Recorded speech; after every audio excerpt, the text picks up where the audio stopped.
Who's going to be writing down names if more people show up? Is there someone that's able to do that for me? The DCLC account that you see, that's Audrey. She'll be recording everyone's names. Okay, and cool. I'll be explaining here. Oh, we can get started actually. All right, so, oh, Chastity, did you fix your audio by any chance? I did. Thank you for checking. Awesome. Thanks. Cool. All right, so as students start to come in, if they miss anything in the beginning of this segment or anything like that, it'll be available. It'll be available on YouTube and on our Facebook channel. So I've been doing really good at actually posting them right away after the sessions are completed. So if you need to go back to any type of information that you missed or you need some clarification, feel free to visit our YouTube page, which you can access on our Facebook page, on the main Diné College website. You know, it's posted everywhere, so we try to keep ourselves available to students out in a whole bunch of different ways. So yeah, so we'll go ahead and get started here, and I'll admit people into the Zoom as we go along. So Yate, my name is Juan Yazi. My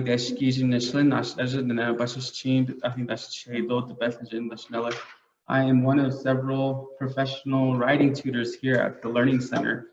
And I'm just gonna go ahead and just introduce what Finals Countdown is, and then I'll shift it to Zandria, which she'll be presenting on her topic. So again, we launched this event, Finals Countdown, which is basically an event that is geared towards students here at Diné College for you guys to sort of prepare yourselves for finals. And we are only sort of focusing on certain topics. So if you look at my screen here, we have this sort of, hold on really quick. I forgot to press record or share live on Facebook. So let me do that really quick. But as you see here on my screen, whoops, if you go to dclearningcenter.com, basically this is where all of our information is. So if you click the home button, you have all of our information, everything right there. But the main thing I want to show you is this upcoming events portion here. So this is how you can keep track of the upcoming events and workshops that we're hosting here at the Learning Center. And this is the way that we can sort of see the events that we are hosting as part of Finals Countdown. So you see that today we had at 10 o'clock, we had algebraic expressions with Terrence. We had whole numbers with Canada. So now we're actually in this third segment of our Finals Countdown event. So now we're going into abstracts and introductions.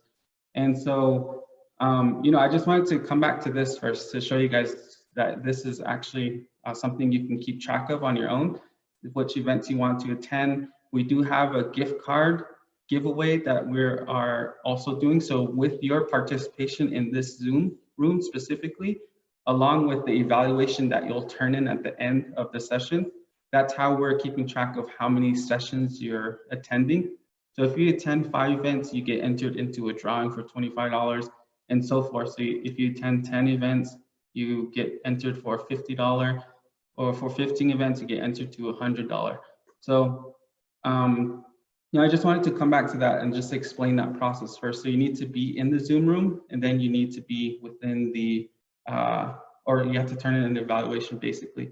So dclearningcenter.com is a big thing to follow here. So with that, I'll go ahead and move it or give it along to Zandria to go ahead with her presentation on abstracts and introductions. Diga.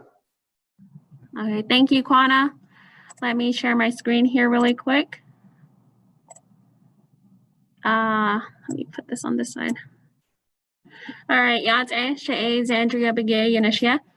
Can the chini initially? Nashkala Bashachin, but Anti Dashato, can the chini Dashanella. Tenta des Ahada Yasinasha. I am the professional writing tutor here at the Shiprock campus.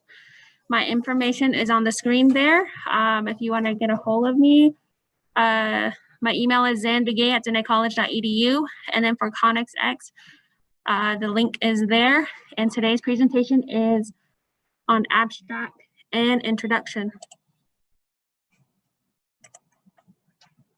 How can I? Okay, now. What is an abstract?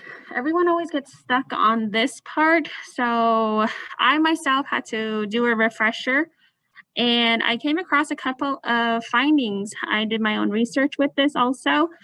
According to Merriam-Webster, it is something that summarizes or concentrates the essentials of a larger thing or several things. And then I found one with McCombs.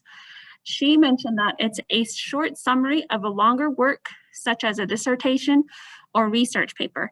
It reports the aims and outcomes of your research so that readers know exactly what the paper is about.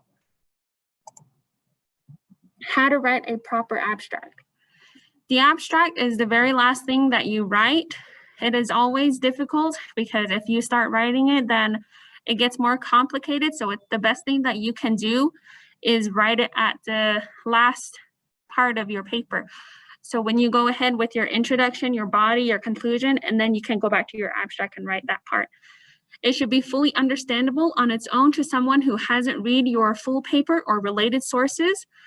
The easiest approach to imitate the structure of the larger work, which is your whole research paper.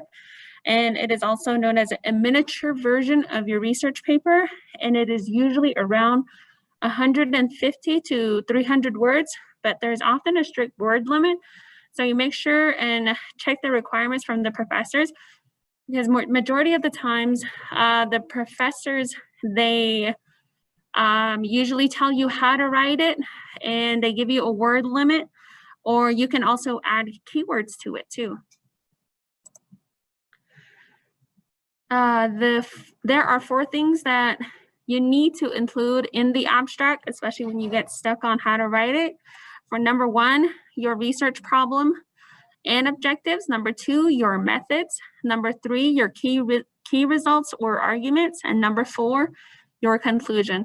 So all this comes into 150 to 300 words. Okay, number 1, your research problem and objectives. You start by clearly defining the purpose of your research. For example, you can ask, what research question did you aim to answer? And then you go on to identify the problem, your research. You can use verbs like investigate, test, analyze, or evaluate to describe exactly what you set out to do.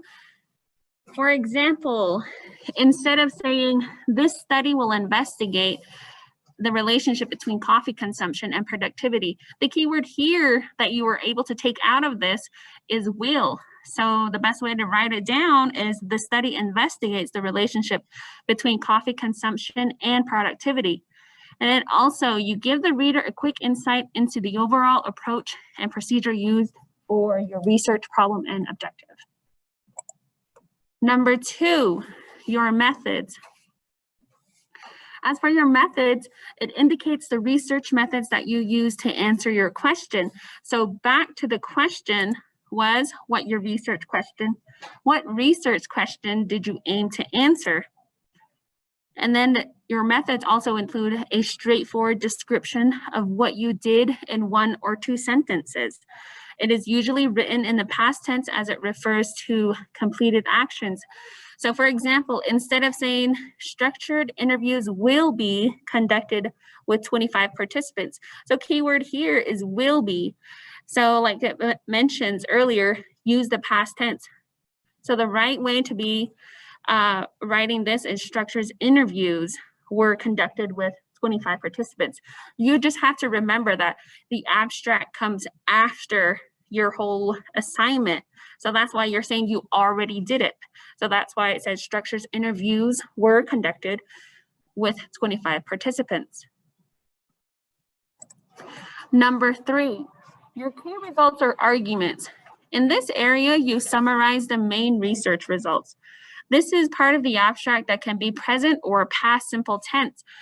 For example, our analysis has shown a strong correlation between coffee consumption and productivity. Instead of saying that, you can say present tense. Our analysis shows strong correlation between coffee consumption and productivity, and past simple tense.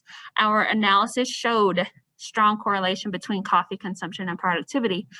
This is also depending on how long and complex your research is.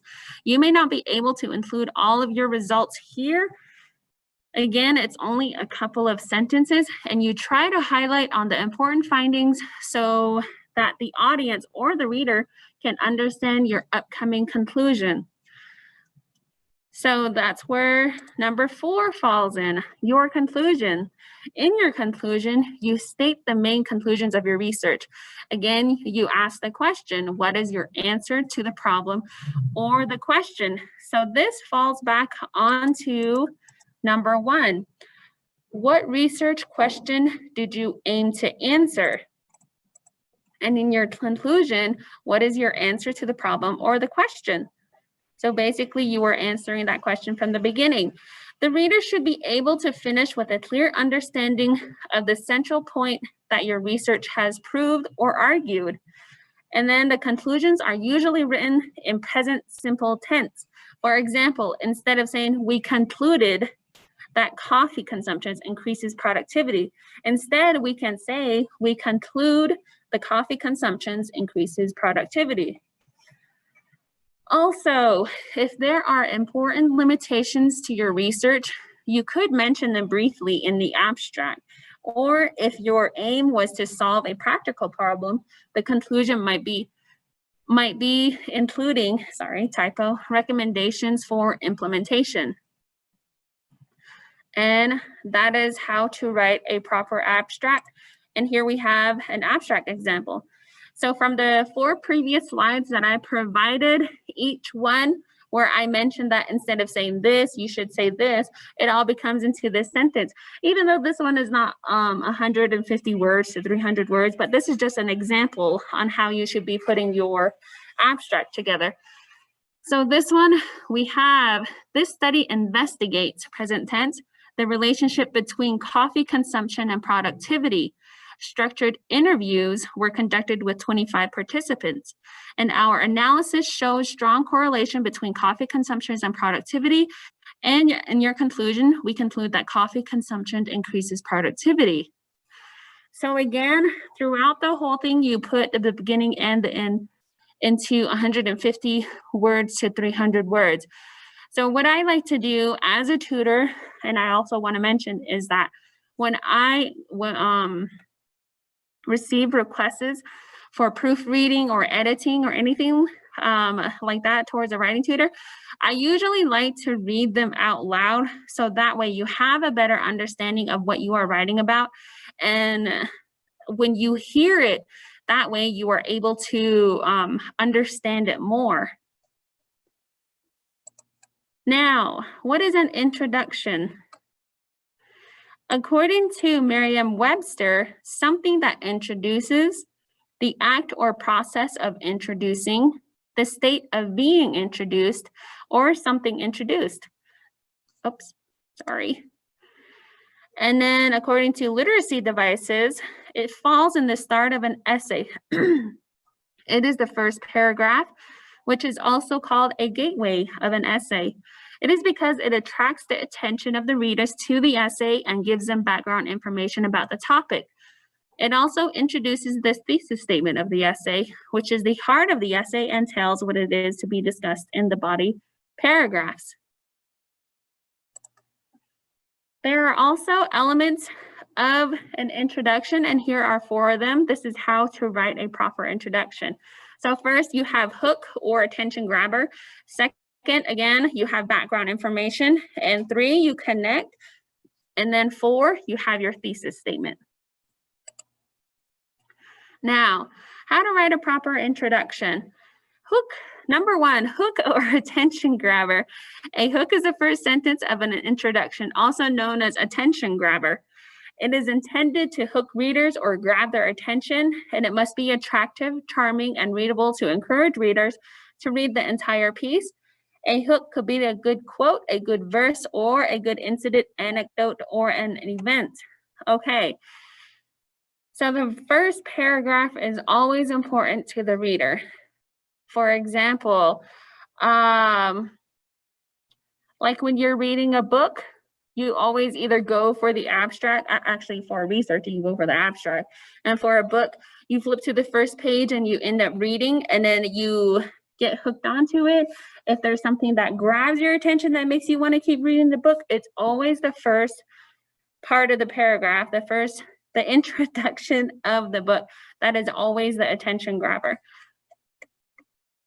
So number 2, background information. Again, we are talking about a proper introduction. Background information. It takes most of the space in an introduction. It comes after the hook, which is number 1, which is just a single sentence. In a short essay, this could take 3 to 4 sentences or more. In a long essay, its purpose is to introduce the readers to the background of the essay so that they should be able to expect what is to come next, and then they read it.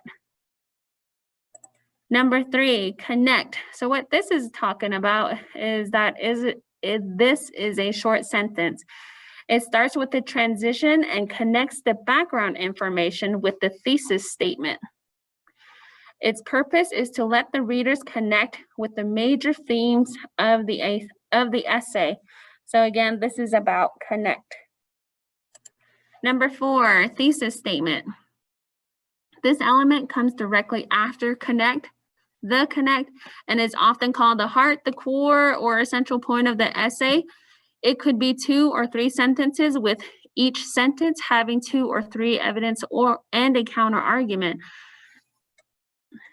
And that's the thesis statement. And here is my reference. And do I have any questions? Where'd it go? Any questions? Hi, Chastity. I have a question. Can you hear me? Yeah, I can hear you. Okay. Is it okay to have just one object to, like, throughout the paper, like instead of multiple? I mean, I know like 3 is usually, I usually see like 3 examples, like 3 subjects or 3 parts to your body, Yeah. the body of the paper. But is it okay to have just one, or is it always have to be more than one? It can be either or, depending on what your professor asks you to do, or when they provide you a guideline of how you want to write the abstract or the introduction. Because sometimes when you get stuck on an abstract and you want to get straight to the point, and in your body you have like different kind of headings, so you can use those headings and make it into a sentence, and that way it tells the rest of the paper what you're writing about. It tells the audience what you are writing about throughout the paper. So that is another way to write an abstract. I don't know if does that answer your question? Yeah, like do the abstract until after you write the paper. Yeah, that's always the best time to do it. Mm-hmm. So that way you have your beginning, your middle, and your end, and then your results also go into the abstract. So that way it tells the reader exactly how you're writing it and where you're going and what you have found. Okay. Yeah, so developing it until after based on your whatever you wrote. Yes. Okay. Lashanya has a question. Does an abstract have to always be in a research paper? Yes and no, depending on the subject. There's also, I noticed that there's always abstracts in science papers and a research paper. Yeah. So basically, yes. I'd like to elaborate on that, the abstract portion. Sometimes it does depend on your instructor as well, and if they're really strict with like formatting and stuff like that. Yes. You know, like now currently we shifted into the 7th edition of like APA writing, right? Which it doesn't require an abstract now, but before 2020, the 6th edition of APA writing, research writing, it was required. But now again, just depending on your instructor and what kind of formatting they have, it's good to always talk to your instructors because, you know, they might not be so strict on formatting and stuff like that, because a lot of these formatting can have issues with how you write those abstracts and stuff like that as well. Yeah. Thank you, Kwana. Let me go on to the next one. I do have a couple more slides. I also wanted to mention this in my presentation. We have the finals countdown that started today up to next Friday. This is the math portion, math 100, 110, and 102. So tomorrow morning, linear equations and inequality, and Friday, graphing equations, and Friday, fractions also. So those ones are this week.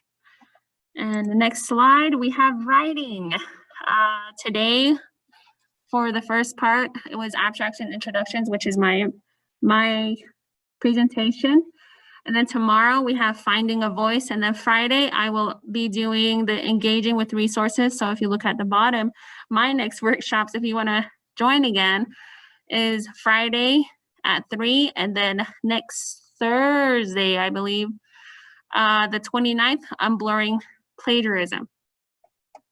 So come join us in our presentations. And then again, we have the gift card giveaway. So when you attend 5 of our events, your entry to win $25 gift cards, and we have 3 winners for those. Attend 10 events, entry to win $50 gift card, and we have 2 winners for those. Attend 15 events, your entry to win is a $100 gift card and 1 winner. Does this go for the tutors too? No, I'm just kidding. And also, I was asked to mention this, the AICF Internet Stipend. It is available until May 7th, 2021. So they are available to assist students for applying for this stipend. It's need internet bill paid, case-by-case evaluation process will be available online on Cranium Cafe to discuss the AICF Internet Stipend. They're meeting Mondays, Tuesdays, Wednesdays, and Thursdays. So we have the time there on the right. And sign up for this one. And again, my name is Andrea Begay. I'm the professional writing tutor at Shiprock Campus. If you'd like to get a hold of me, my email is zambegay@denetcollege.edu. And for Connect Ed, we have http://denetcollege.craniumcafe.com/zambegay. And thank you for being a part of my presentation today. Nakiahat. Thank you. Cool. Thank you, Zandria, for that presentation. So I'll go ahead and have Audrey go ahead and post the evaluation, which again is crucial for you to be entered to those drawings for the gift cards. So I'll have her do that, and then I'll just talk in the background while you guys fill those out. But again, just going into the writing portion, since we are in the writing portion, I wanted to elaborate more on, you know, what the other tutors will be talking about in the writing portion. So let me see here. So today we had abstracts and introductions, right? And again, this Zandria went through how to break it down, how to construct a proper introduction and abstract. So tomorrow, Finding Your Voice is actually going to be facilitated by Joyce, who is our professional writing tutor at the Crown Point campus. She'll be going into the different types of tones and moods of different kind of writing assignments and so forth. And then for Fridays, Engaging with Sources, Zandria will be talking about how to read research materials, develop dialogues, balancing sources with your own voice, right? How to not overshadow your writing with a whole bunch of quotes, you know, direct quoting and things like that, right? So how do you do proper summarizing and things like that? So she'll be going into that. And then on Monday, I'll be taking over from here, from the writing portion, the transitions for coherence. This is where we're going to look at how we transition from, you know, topic to topic, from information to different types of information within your essay itself. So essay organization, you know, looking at key terms, key transition words, depending on the type of essay you're writing or the type of research you're writing. So I'll be going through that portion. And then on Tuesday, deconstructing the prompt. This one's based off of, when you're given a writing assignment. And sometimes it can be confusing with the type of language an instructor can use, looking at, thinking verbs. Like they might say like, evaluate this or analyze this, discuss this. Those key words that you're hearing, what I just said now, they actually mean different things. So I'll be going into those different areas as well, and how to actually answer the writing prompt and do the writing assignment. And then rhetorical triangle and speech composition on Wednesday next week. This one, we're looking at the concepts of ethos, pathos, and logos, right?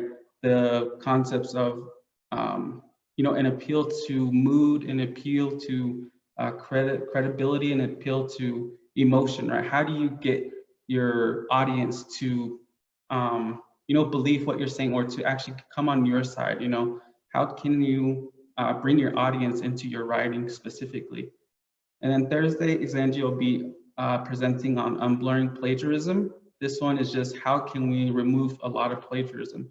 When does something stop being plagiarism and start being paraphrasing, in a sense?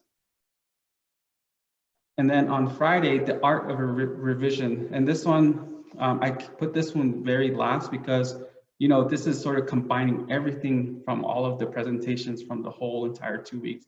So we're going to look at how you as a student can, begin revising your own essays, begin revising your own research.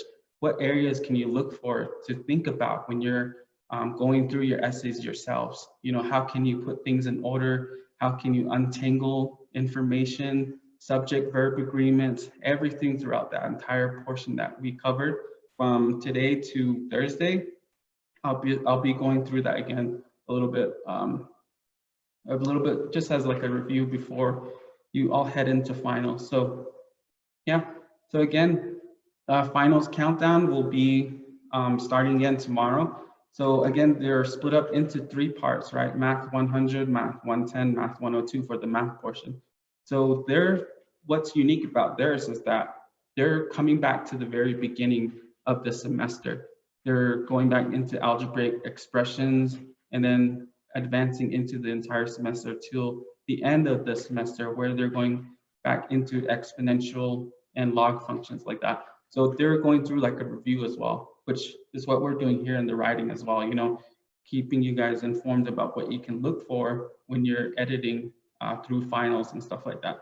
So it's good to come back to dclearningcenter.com just to keep informed about the events, and the Zoom links are all here within these events that are clickable. So yeah, I just wanted to come back to that, and I believe Audrey did post the evaluation. Again, you have to complete the evaluation, and then complete the evaluation, then she'll go ahead and cross-reference with who is in attendance today, and that's how you'll be entered into the drawing. All right, so LaShania said, can we still submit our papers if we need proofreading? Yes, we're always open to accepting students that need proofreading or need like a full review of, organization or tone and mood, anything that I just explained. You can submit them to our Dropbox, which is at dclearningcenter.com, or you can directly email us as tutors. We can help as well. So, and then I think there was some students that joined in a few minutes ago. If you want to go back to the beginning of the video, you can. It'll be posted on our Facebook page, which is at DC Saley Learning Center. And then what I recommend is going to the YouTube page, so our YouTube page, which is the Net College Learning Center. If you go into YouTube, the search bar. So I will be posting this video immediately after we're done here, and then it should be available at least by 5 o'clock today. So yeah, so I don't know if anyone has any other questions for us or for the Learning Center at this point.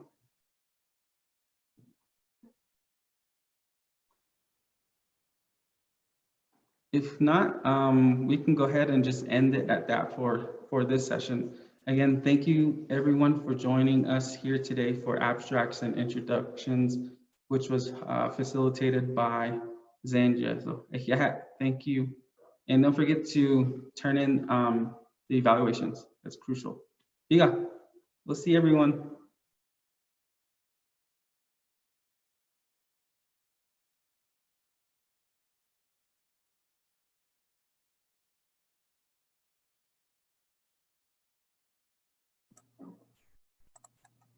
Thank you, Kwana. We'll see ya.